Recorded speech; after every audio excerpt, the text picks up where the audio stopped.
So we have the real life Game of Thrones behind House of the Dragon.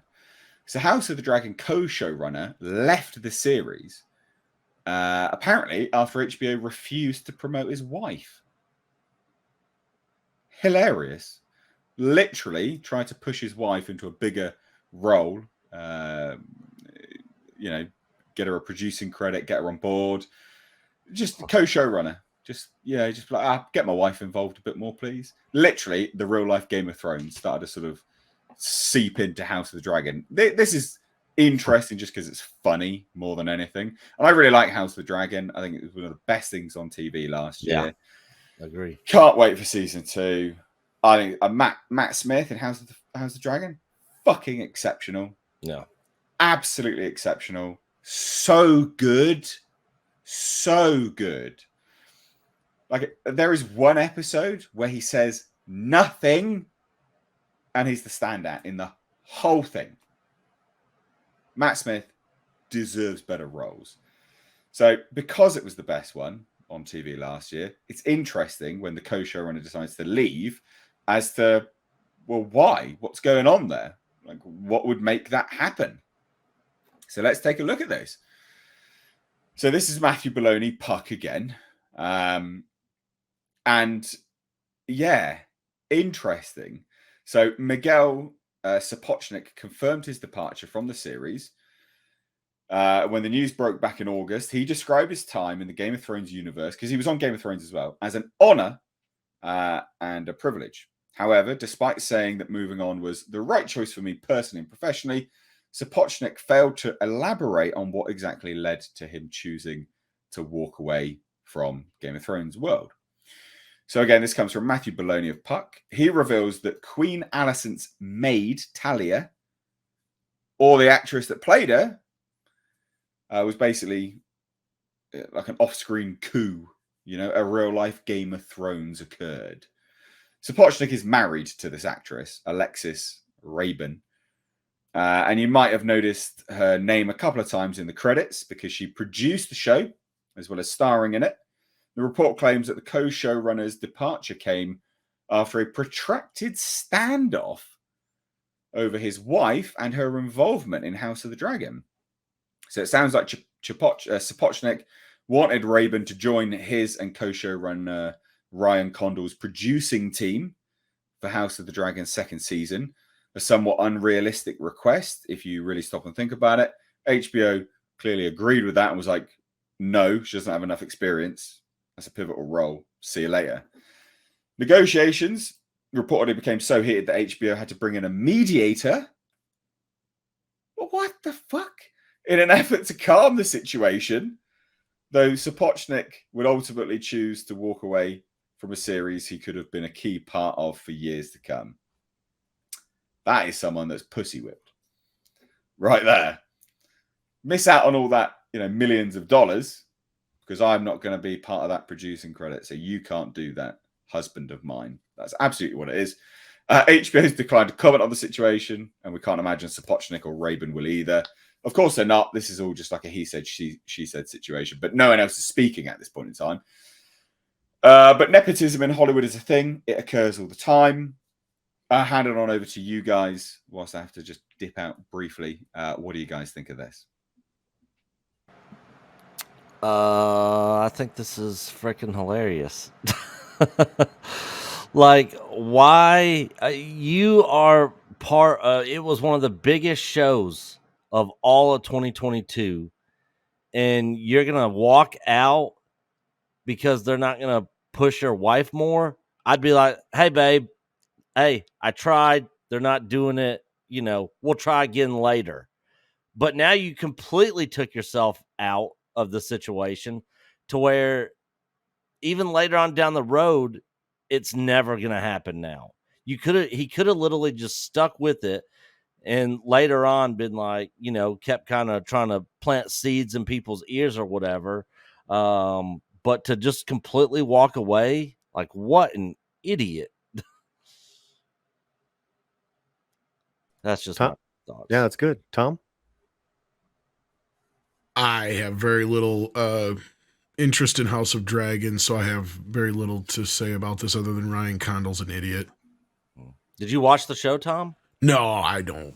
I never got into. I luckily I saved myself the heartache of getting into Game of Thrones. I am one of those Mm, people that before I got into this business, I would just watch shows generally when they would be a couple seasons in when I knew they were going to last. yeah. Because I had this problem of always getting involved in shows that were lucky to get one season half the time. Mhm. So I got sick and tired of shows I was getting into getting canceled. So I was like, you know what? From here on out, I'm not watching any of these shows until they're done. So now I know I can watch like The Sopranos and Breaking Bad anytime, Mm. and they're probably going to be good shows.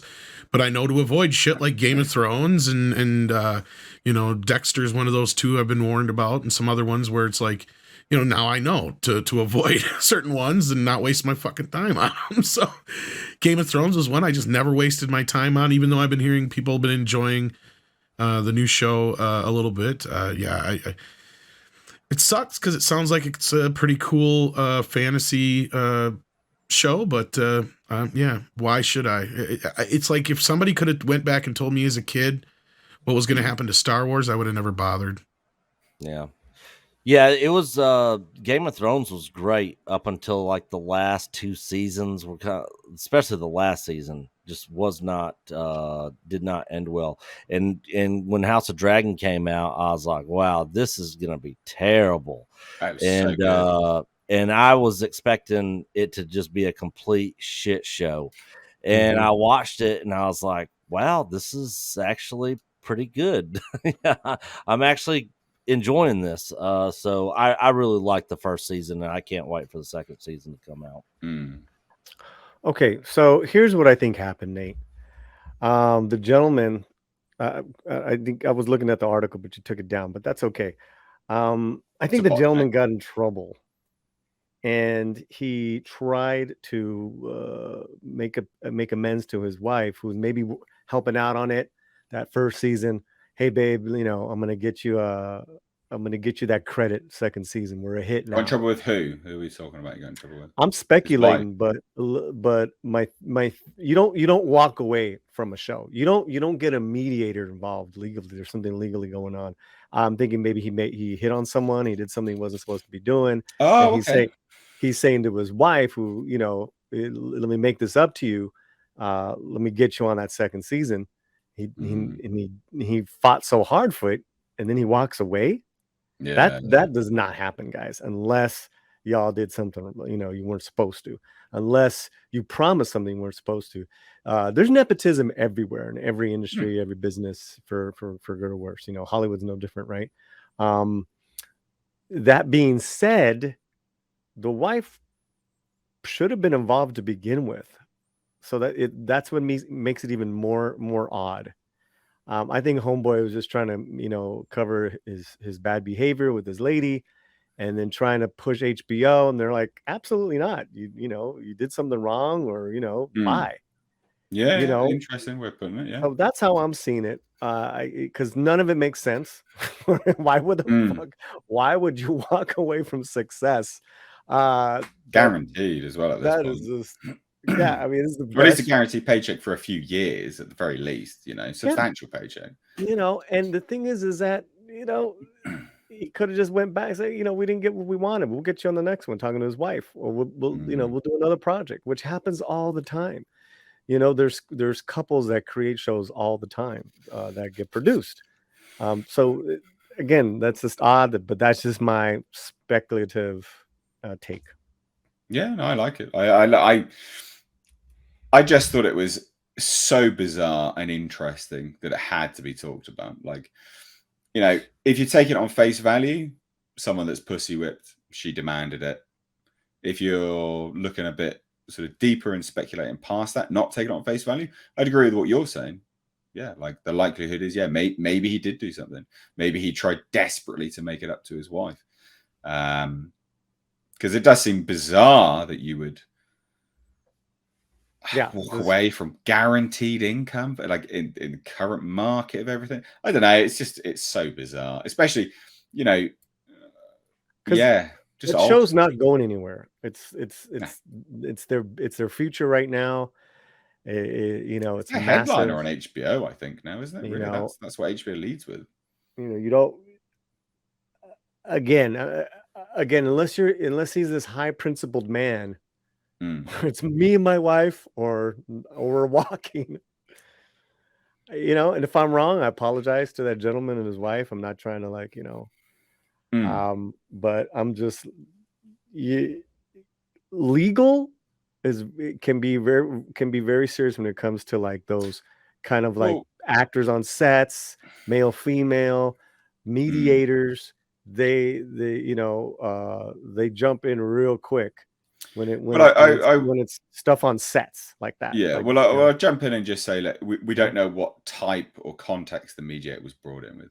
A mediator doesn't necessarily denote legality, for starters. Like, a mediator can literally just be, you know, a middle person just to talk out, you know, an issue. We don't know. No, There is the context that what you're saying. That's where I disagree with you. A mediator is brought in to mediate a legal contract. That's what was going on.